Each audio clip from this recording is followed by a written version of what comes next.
আয়ুষ বড় বড় বাক্স তুলে রোদে পুড়িয়ে বৃষ্টিতে ভিজে গরমে ঘেমে ভারী ভারী বাক্স তুলে এ বাড়ি থেকে ও বাড়ি দিচ্ছে আর লোকজনের অপমান সহ্য করছে তোমার জন্য।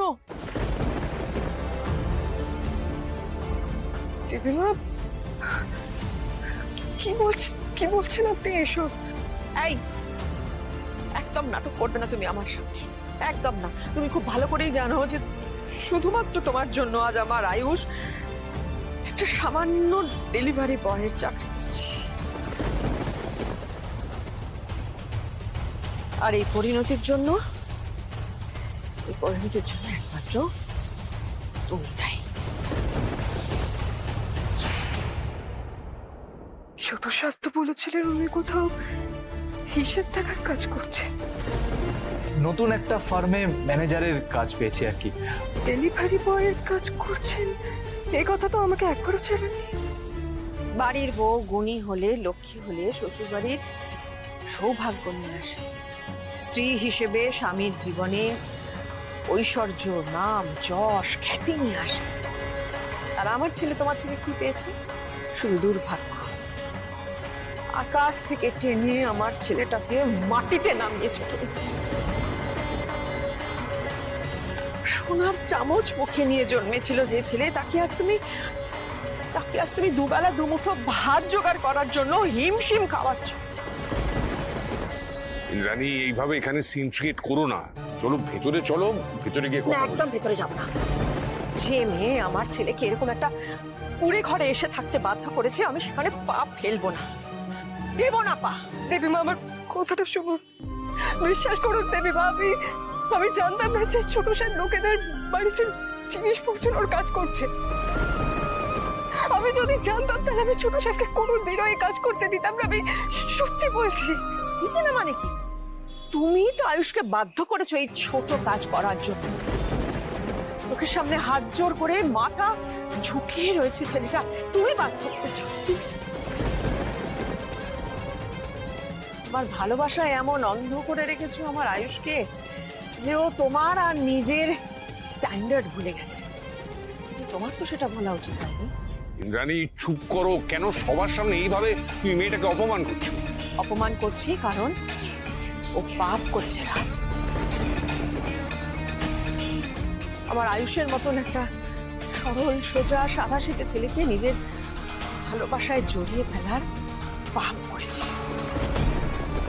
উত্তরাধিকারীকে কেড়ে নেবার পাপ করেছে। তবে ওর সব থেকে বড় পাপ একজন মায়ের কাছ থেকে তার সন্তানকে সারা জীবনের মতন দূরে করে দেওয়া। তুমি শুধু আমার জীবন থেকে আয়ুষকে ছিনিয়ে নিয়েছো তাই নয়, আয়ুষের নিজের জীবনের সমস্ত ভালো কিছুর থেকেও ওকে বঞ্চিত করেছো, করে এইরকম একটা নরকে নিয়ে এসে ওকে রেখেছো, ওকে থাকতে বাধ্য করেছো।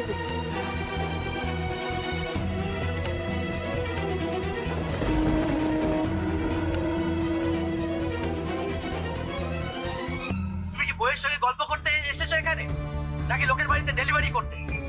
তোমার দেখছি কাজে একদম মন নেই না? ছোট সাহেব, উঠে পড়ুন, আপনাকে কাজ।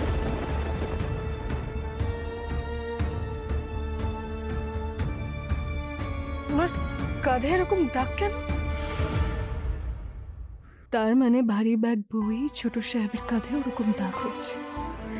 যে অত বড় ব্যবসা সামনে তো তাকে আজ এমন লোকেদের কাছে কথা শুনতে হচ্ছে যারা ওনার সামনে দাঁড়ানোর যোগ্যতাও রাখে না। সবটা হয়েছে শুধুমাত্র আমার জন্য। তোমাকে আমি নিজের মেয়ের জায়গা দিতে চেয়েছিলাম কুসুম, কিন্তু তুমি লোভে পড়ে এই বাড়ির বউয়ের জায়গা নিতে চাইলে। তুমি লোভে পড়ে গাঙ্গুলি বাড়ির মালকিন হতে চাইলে। আর সেই লক্ষ্যে পৌঁছতে গিয়ে আমার আয়ুষটাকে সিঁড়ি বানাবে, ওকে কেড়ে নিলে আমার কাছ থেকে। বুঝতে পারছি দেবুমা, ছোট সাহেব কি কাজ করছেন সেটা জেনে আপনার ঝড় বইছে, আমি বুঝতে পারছি। কিন্তু বিশ্বাস করুন, আমি বিন্দু মাত্র টেরও পাইনি যে ছোট সাহেব এই কাজ করছেন। আমি জানতাম না। আরে কাগজে তো দেখেছি এদের বিশাল বড় বাড়ি, সেই বাড়ি ছেড়ে এখানে এসে এই অবস্থায়। এই জন্যই বলে ভুল মেয়ে পাল্লা পড়লে একেবারেই শেষ। এসব কি যাতা বলছো তোমরা? কুসুম কত ভালো মেয়ে সে ধারণা আছে তোমাদের? কিছু না জেনে শুনে তখন থেকে মেয়েটাকে দোষারোপ করে যাচ্ছে। ইন্দ্রাণী প্লিজ, এইভাবে সবার সামনে ওকে অপমান করা বন্ধ করো। বাড়িতে চলো। বাড়িতে চলো মানে? বাড়িতে চলো মানে কি? নিজের চোখে দেখলে তো আমার আয়ুষের কি অবস্থা হয়েছে। কোথায় নিজেও বলবে ওকে, তারা আমাকেও চুপ করতে বলছো, নিজেও চুপ করে আছো। চুপ করে আছি তার কারণ আমি আমার বাড়ির ঝামেলা সবার সামনে রাষ্ট্র করতে চাই না। কিন্তু আমরা যদি লোক জানাজানির ভয়ে চুপ করে থাকি রাজ, তাহলে সবাই কি করে জানবে এই কুসুমের আসল রূপ কি, ও কিরকম মেয়ে?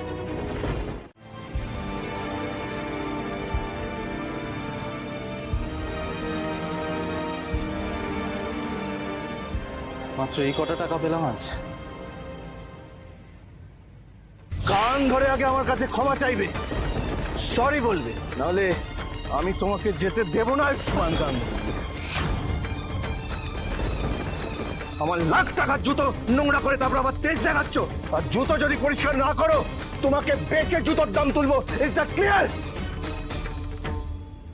না না, আমি সারাদিনে যাই হয়ে যাক না কেন, আমার যে মন খারাপ হয়ে রয়েছে সেটা যেন কুসুম কোনোভাবেই বুঝতে না পারে। তাহলে ও ঠিক ধরে ফেলবে আজ কোনো না কোনো অশান্তি নিশ্চয়ই হয়েছে।